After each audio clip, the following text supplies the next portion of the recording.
Alright, what's up, guys? So, gonna do a little talking here, and then I'll do a little walk around of Project Blue. This isn't gonna be too long.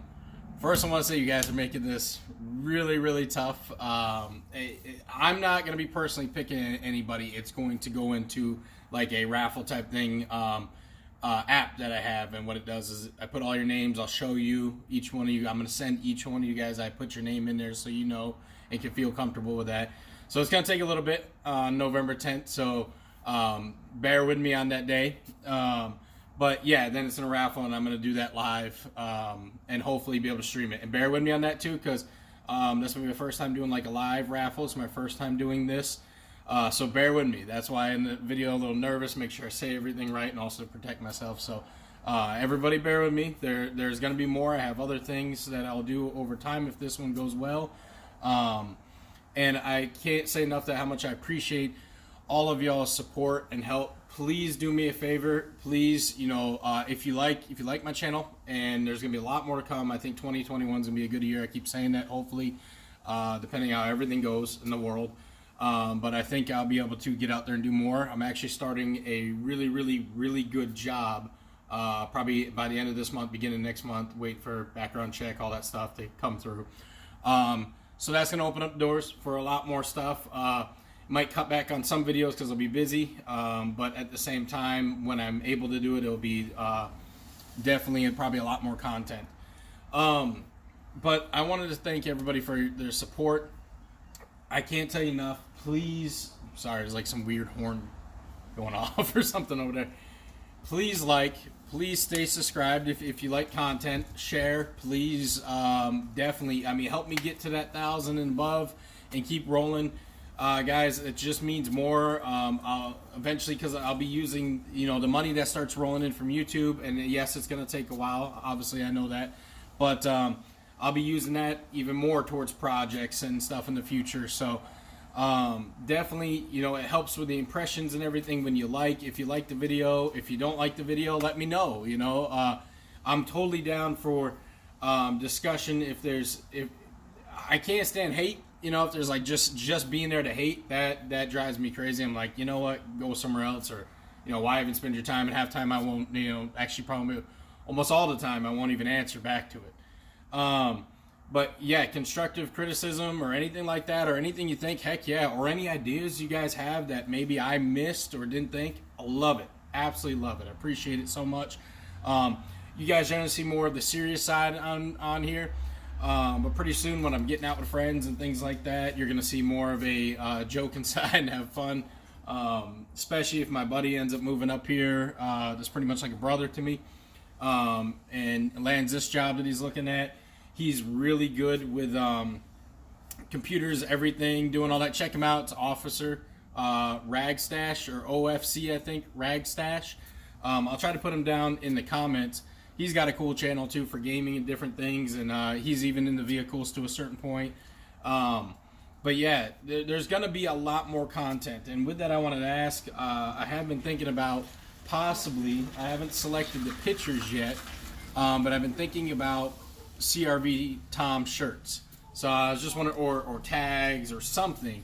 Wondering if any of you guys think that would be cool. If that's something that you would be totally down and support. If not, maybe I'll just wait on that because I am just starting the channel. But I was thinking of, with the two pics, one of those pics I took yesterday where it's angled down, looks really good, and then one where I'm driving through the mud and it's all coming up. I think those would be two really cool images on a shirt.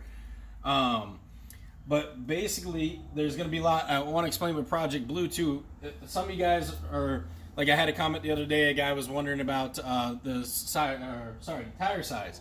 Yes, that tire size could fit on the stock CRV. Now, you're going to have a lot of rubbing, even with all terrains. Heck, that tire size with my old man Emu Springs, I had rubbing when you went off-road. Now, if you're just driving straight down the road and you're hitting little bumps here and there, you're going to be fine. But for me, I go, different areas. You guys haven't seen as much of it. I wish I could get the video back when I was in Florida, how much we went out there in the beginning. But you will see more starting next year. There's a lot of places I found. But the mud tires in that size, you're not getting away unless somehow you're lucky without rubbing. You're going to rub in the corner when you turn. You're going to limit your turn radius. You're going to you're rubbing your back, all over your back side skirt and your back wheel well, especially if you're, four-wheeling at all.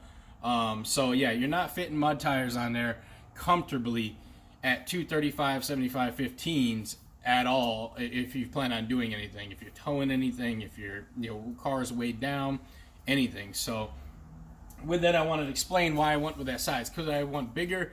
Am I cutting the fenders on this and stuff? So yes, they're going to look smaller, yeah. But this is going to be, like I said, the ugly duckling, the beater, going out and have fun this winter and beyond that, probably we'll see, and just have a blast. So I didn't want bigger tires weighing it down. Now, on my CRV, the white one, or mine and my wife's, I am going to probably go up to 31s once those tires are done. But those Centennial tires, holy shit, I can't say enough, guys. Like, that's where I'm buying my 31. Those for mud tires, generally, everybody was like, oh, your mud tires are going to eat up on the road. They're not going to last long, blah, blah, blah. And generally, I find out that's true. But those Centennials have almost lasted me 3 years, and I'm just now going to have to replace the two rear. And honestly, I think I'm just going to put the spare on and then order one more. And then put that spare that's worn down on there, and then, like I said, continue to rotate them. And then once they're completely shot, I'm going to order the 31s. And that's as big as I'm going to go on mine, because that's probably going to require even more trimming. So without that, guys, I'm going to do a walk around of Project Blue and some of the stuff I got going on and show you this rust bucket. All right, so there's the kit that we're, doing a drawing on. So what I have here is I got new ball joints, new wheel cylinder, because I think the wheel cylinder is bad on there. I have to get new brake lines. I can tell the brake lines are shot. I'll take some pictures of those, put them on Instagram. New cam seal, just a rubber cheap one. New inner tie rods. They were used, but very slightly on mine. New torque mounts, the 2-inch trailering arm spacers, 1.5-inch front lift, 2.5 rear lift. New boots for the rack and pinion. G Plus silicone hose kit for the complete thing. Here's the head that was on my old motor. It's still good. I didn't have a blown head gasket or anything like that, so I don't believe I'm going to have to resurface. If I was doing a very expensive build, I would, but this is a very budget build, so I'm going to clean it up. Done this in the past. It's been fine, but I don't have any scarring on the head or anything looks like that, so it should be fine. Keep your fingers crossed for me. And we should be good to go there, because like I said, I'm doing this as a budget build, so I'm trying not to spend much money. I've already spent a lot just as it is. So I got the tires on the stock wheels. They'll be staying on stock wheels for now, depending how long I keep this thing.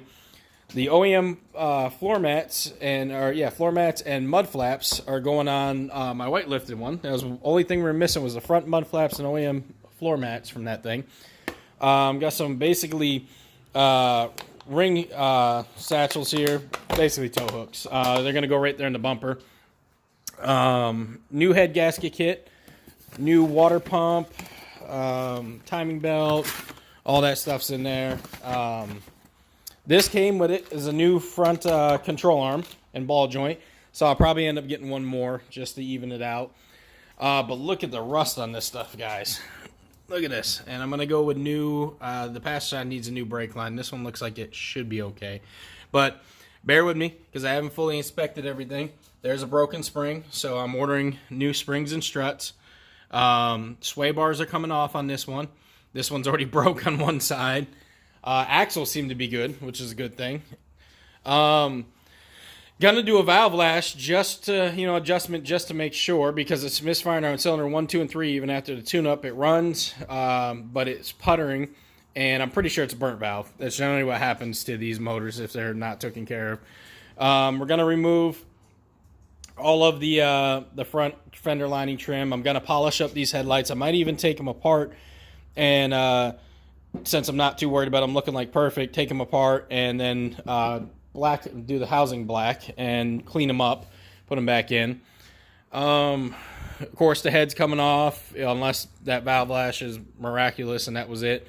I don't think I'm gonna do a snorkel on this one. We'll see if I find one dirt cheap. You guys have seen some of this. I think the interior is pretty decent for what it is. That seat's got the rails for the bottom section, container storage, whatever you want to call it. So that's going to go into my white one. There's a Port Prelude sitting out there with stock wheels. It looks pretty good lowered on the stock wheels, though. It's the first time I did it. Or seen it since I've lowered it. Because those wheels that were on there are going to go on this one.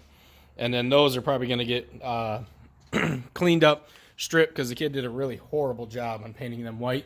And I think I'm going to paint them bronze and put them back on the other one, on that 94 out there. So look at this rust, guys. Look at this. So I'm cutting. There's going to be a lot of cutting you're going to see. There's going to be a lot of kicking the rust off. I mean, look at just right there. That's all on the ground. That's from me sweeping it up yesterday. And I think I'm going to try to find a cheap Jeep bumper on the rear and weld it. It's got a stock exhaust on it. It was brand new. It looks like I said, it's set out in the field, but that stock exhaust looks brand new. So that's pretty cool. What else we got here? We got a little bit of rust on this side. Not so bad. Not so bad at all. So, yeah, I think this thing is going to be fun. And look at that brake line. Man, I've never seen a brake line get chewed up that bad.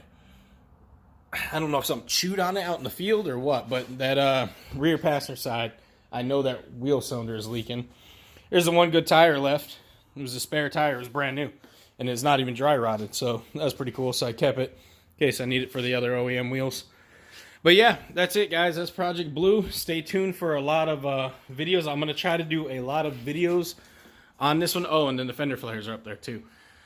So don't expect this one to be perfect. Just like when I did the oil change video and the transmission and stuff, this is a quick beater. When I do stuff on the other ones, that will be more thorough, more professional. Again, I'm not a professional, but I mean, I'll make it look better and do. I generally pay more attention to those. So this is just going to be for fun, guys. It is going to be mechanically sound. I think by the time I'm done with it, with all this stuff, it probably still will be better than most CRVs on the road. Paint-wise, I don't know. We'll see. I think we'll leave it blue for a while.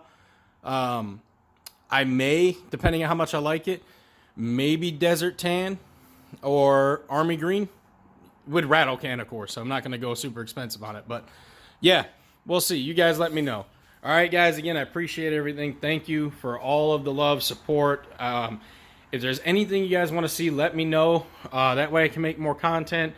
For the Prelude guys, trust me, I am dying to do they are my favorite cars next to the S2000. I am dying to do more of the Prelude stuff, but that just has to wait a little bit longer. But I think 2021 is going to be the year of doing a lot of the Prelude stuff. And possibly the 6-inch kit if it gets released on the CRV. And I am going to boost. I've decided, unless nothing crazy happens, I'm going to boost my lowered CRV. So, and do it very well. I'm talking, I'm going to get Honda S300 for the ECU. Very decent kit. I might budget some things just in the beginning, but yeah, it's going to be done pretty fun. It's going to be a cool project. So stay tuned for that. So thanks a lot, guys. You guys have a great one.